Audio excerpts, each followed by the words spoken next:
Hey guys, hope everyone's well. Just thought I'd come on live. We've got a little bit of time. We've got about 25, 30 minutes. So I thought do a live video. Got about 1,000 subscribers since the last Q&A as well. So I thought good way to introduce ourselves and just give you some knowledge bombs as always. You know what I'm saying? So yeah, fire away. Any questions you've got? Hope everyone's training hard and working hard as always. At the moment, I've been doing loads of Olympic lifting, just getting that side of my training strong. So yeah, as we get into summer, probably bringing a bit more cardio, and then got an Olympic lifting comp October the 1st, I think it is.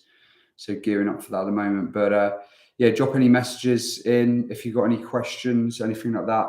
I've got about 25 minutes to answer. So fire away. Anything military related, training related, nutrition, where babies come from, anything like that. I'll do my best to answer your questions. And if I don't know the answer, I'll endeavour to find out. So yeah, go for it.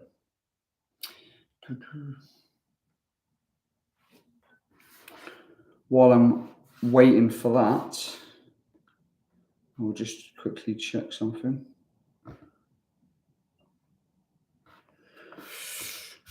All right, cool. Let's do this. What are the fitness tests like? 60 press up, 80 sit up, 16. I've been looking on Royal Marines website and it doesn't say that anymore. So that's the old Royal Marines fitness annual fitness test. It's changed a little bit now. The new annual fitness test is, I'll get it up for you now. I think I have it here.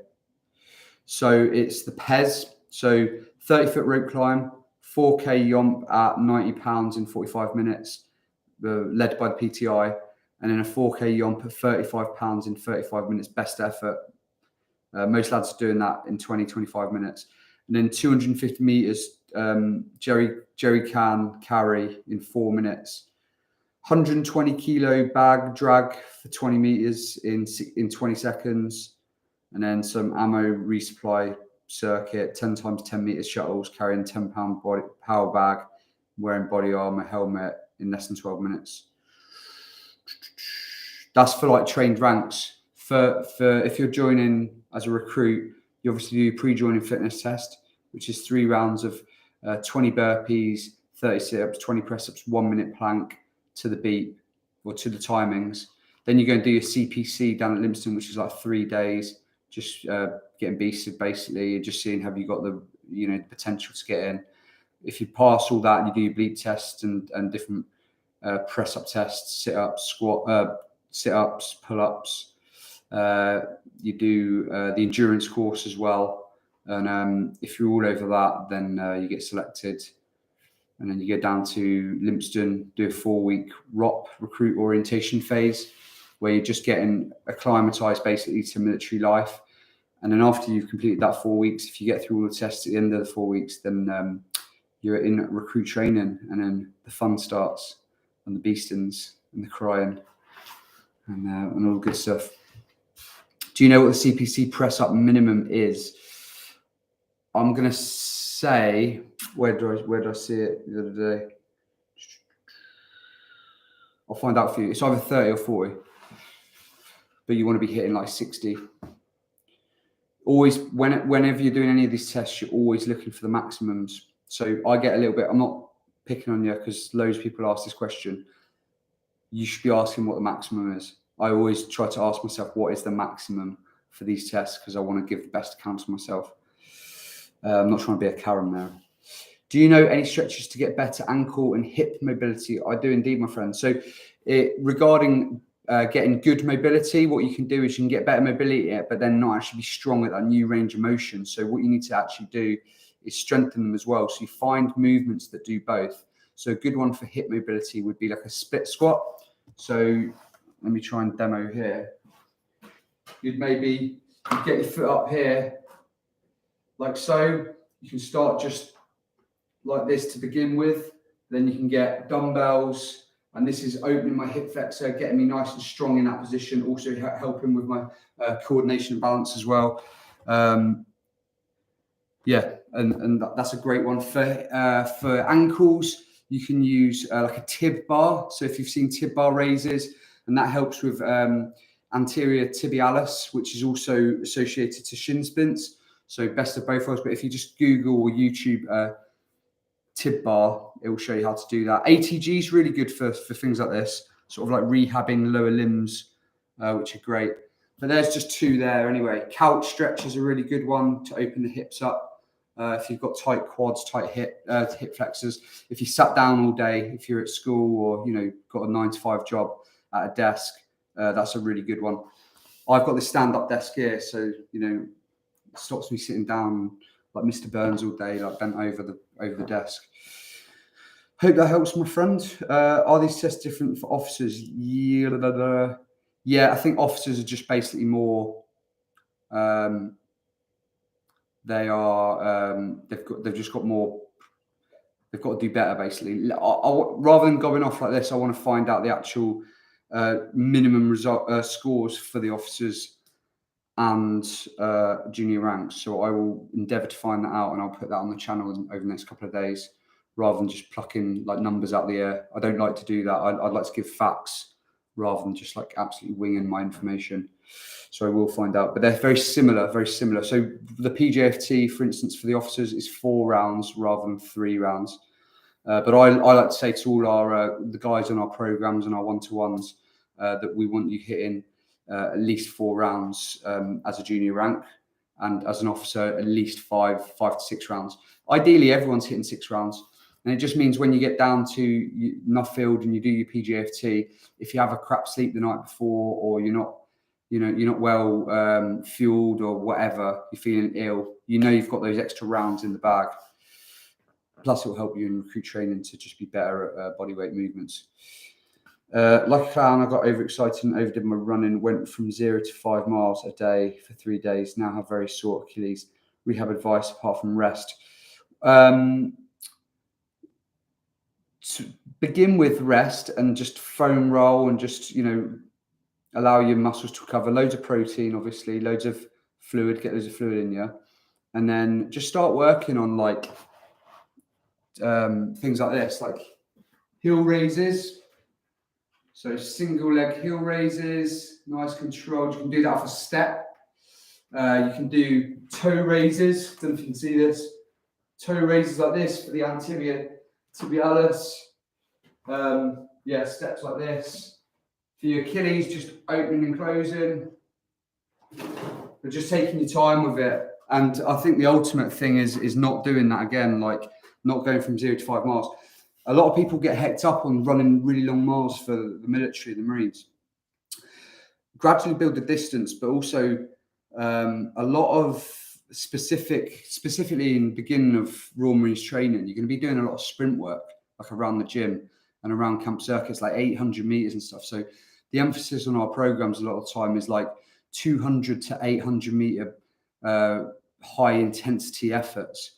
And then, once or twice a week, we'll just do like a longer run as well for like that aerobic capacity and just getting the mileage in the legs, so to speak. But a lot of people think, right, that's it. I've got to go and smash out like 10 miles and stuff like that, which is not the case. But yeah, hopefully that helps. I can give you a little bit more in depth stuff like in a DM.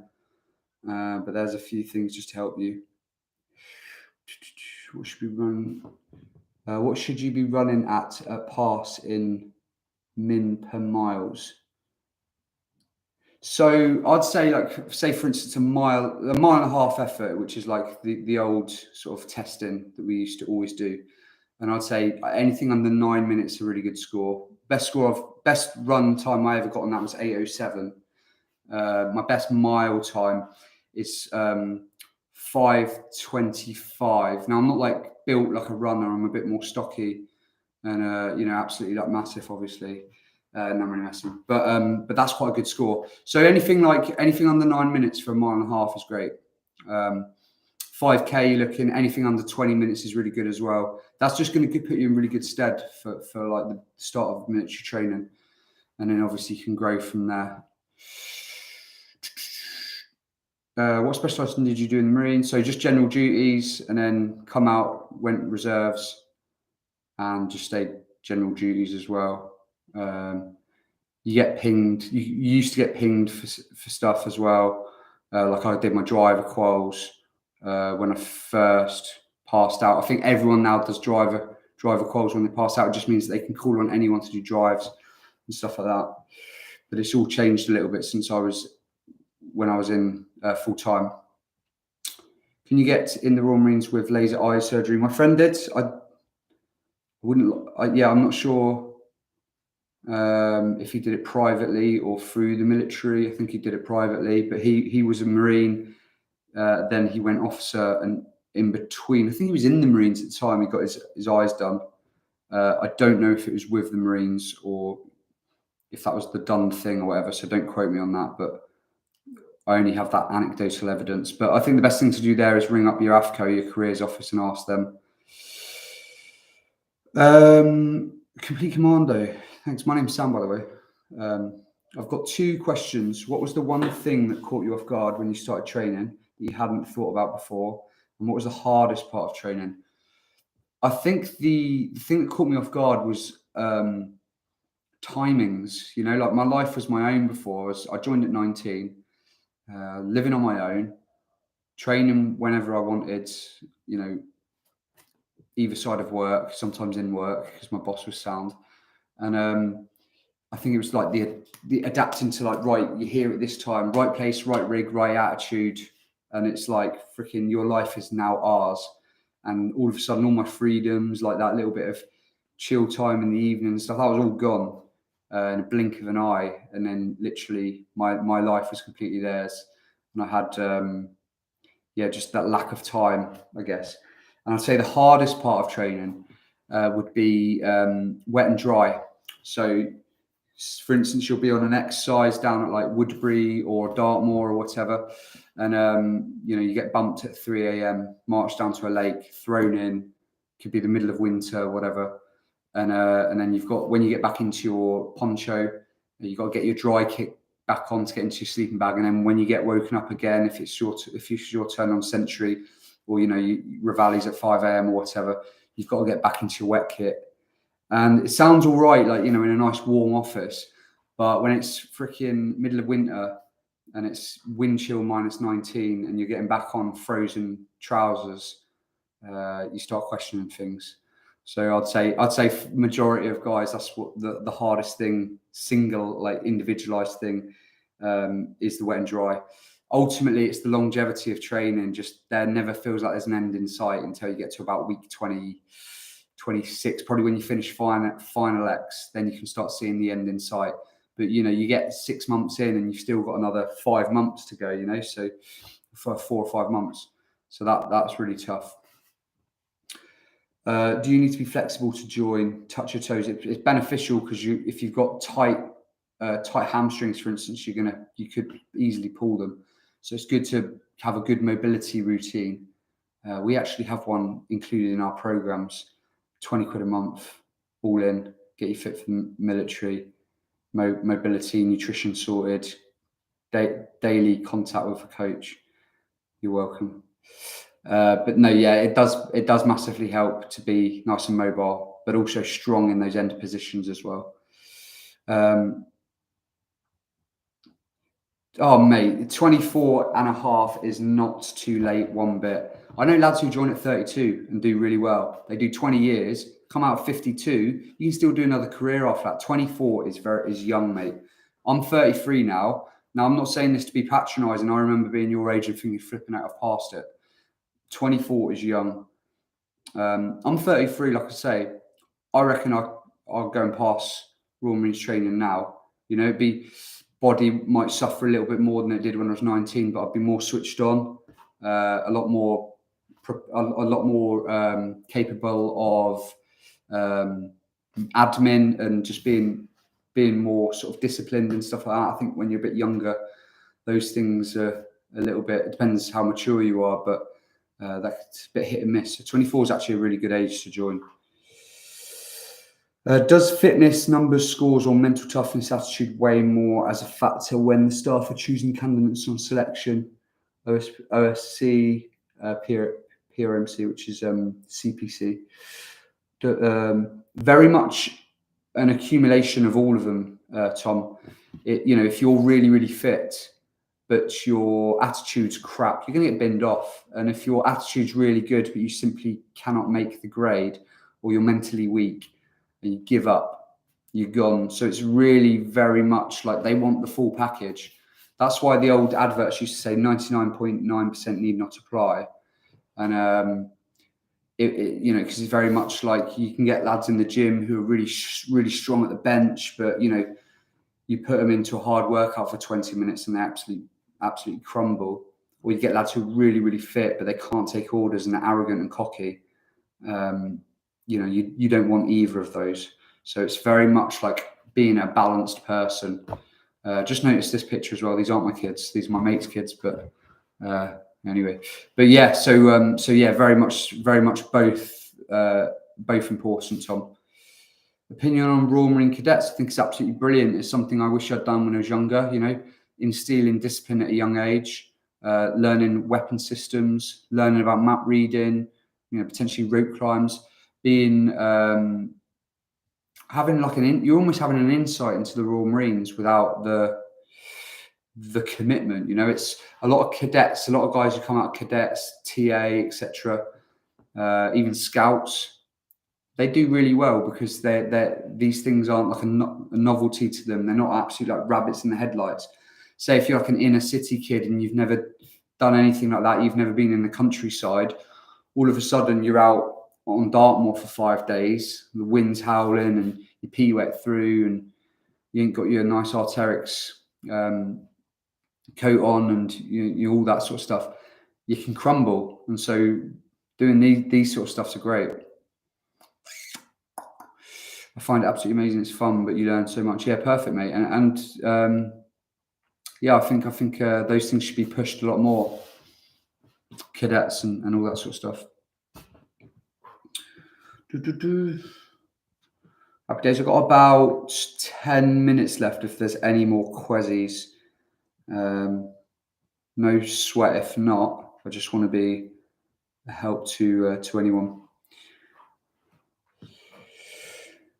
What do you think is a good place to be in terms of fitness at the point of applying? So obviously so Charlie, you're on a program, I know that. So you clearly, I think you got 4 rounds the other day in the PGFT. That's probably a good place to be, mate. 4 rounds of PGFT, freaking job done. The PGFT's ticked off.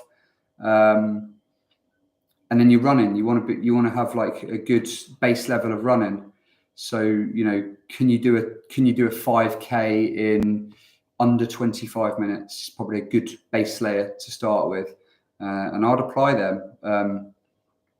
And then once you apply, hopefully it gives you a little fire up the bum as well to push that extra bit further, to start getting in the pain cave a little bit more and to really take it seriously, both training-wise, nutrition-wise, also putting your affairs in order. Right, what does the next 9 months of application look like to me? Have I got all my debts paid? Am I leaving my home in a good state? Am I going to come back and all my windows are bricked in because I've fell out with lads down the road? All those sorts of things. It's like, can I leave my civvy life intact in a good position so that when I go into Royal Marines training or to military training, I'm not thinking about flipping out, I haven't paid that bill, or my missus hates me or whatever, or all those sorts of things. So start thinking about those things as well. Because trust me, guys, when you're 9 weeks into training, everything's hard and you're getting shouted at and you're crapping up, you start to think of all excuses to leave. And if there's anything going on at home with the family and stuff like that, it's so easy to leave. I've seen it so many times. So you want to make sure that your home's in as good order as possible. I'm 6'5". All right, mate, don't boast. All right, I'm only 5'7", 5'8", and 100 kilos. Not fat, but not lean either. I can lift heavy and body weight exercise capabilities are mid. Should I lose more weight? Also, my aerobic capacity isn't great. Hard to get a routine. So if that's the case and you're feeling like a little bit, say, fluffy, I like to say fluffy, and maybe running's a little bit more difficult. Maybe your calisthenics, your bodyweight stuff is like average but could be better, then definitely considering dropping a couple of kilos won't do any harm. But I wouldn't go like OTT. I'd go, right, I'm going to get down to 98 kilos and see how I feel.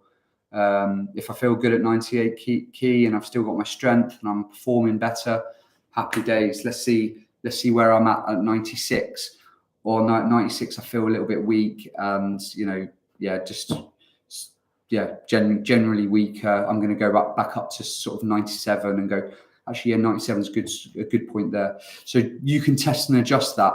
I know for myself, when I get to about 84 kilo, I start to feel a little bit sluggish. Like I'm strong, but my running suffers, my sort of overall cardio output suffers, and I just feel a little bit sluggish, a little bit chub.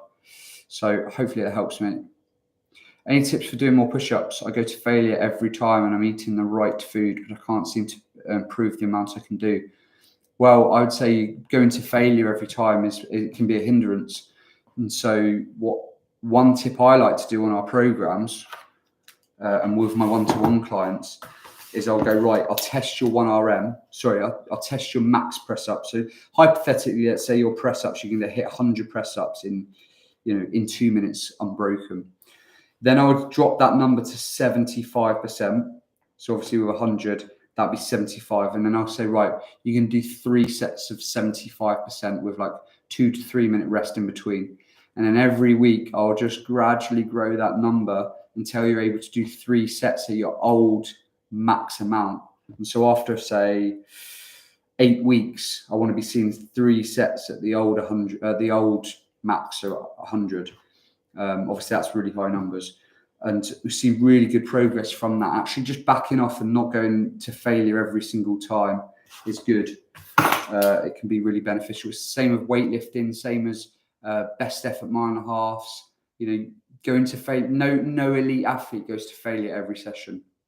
That's really important to sort of think of that. They make you do that in the military to break you down.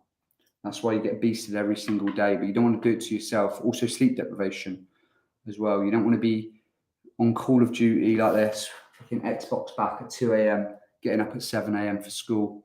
And you just ruin yourself. You'll ruin your athletic potential. Hi, Sam. Can Commonwealth still join the Royal Marines in this time of year? Yes, I think they do. I think they can, mate. I know, obviously, with COVID, that got sort of put on the back burner. Like the Commonwealth stuff, I think it's gradually coming back in now, mate. So drop into the knees. Now I'm going to show you another demo here. Drop into the knees is not massively beneficial for the press ups because you're not keeping that core tension. You sort of lose it at the bottom position. But what you can do instead is just get an elevated surface like this and do your press ups off a surface like that. That way you're still maintaining core stability and it's still a good sort of press up position rather than dropping to your knees. So I always get the females in the gym saying classes, not just females, obviously lads as well. But I tend to think that lads are better upper body and women are sort of better lower body normally. But get them to do it off of elevated surface, and they see good benefits with that. No sweat. I've started my second year of college. Do you know when I should send my application? How long it will take before they get back to me? So averagely like 9 months, something like that, mate. Like you can obviously delay it. So I'd get the application in, and then if you need to delay it a little bit, then crack on. That's what I would do. So, but you can be in within the year. It depends if your medical comes back sound, your security comes back sound, eye tests. You filled out the application, your interview goes well, you pass your PGFT first time, you pass CPC first time. If everything goes to plan, it can be, sort of 6 to 9 months really. And sometimes they speed it up if they need to get more candidates through.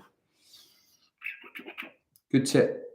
Marlene, I'll give it a go. I was thinking about putting a heavy backpack on. Yeah, that's good as well for press ups, or a plate on the top of the back. Got my CPC on the 27th of June, 21 days. I've been training incredibly hard and I'm very confident in my preparation. However, there is still a slight doubt that I might fail. Any tips on avoiding this mindset? No, that mindset's good in a way because keeps you hungry, keeps you focused.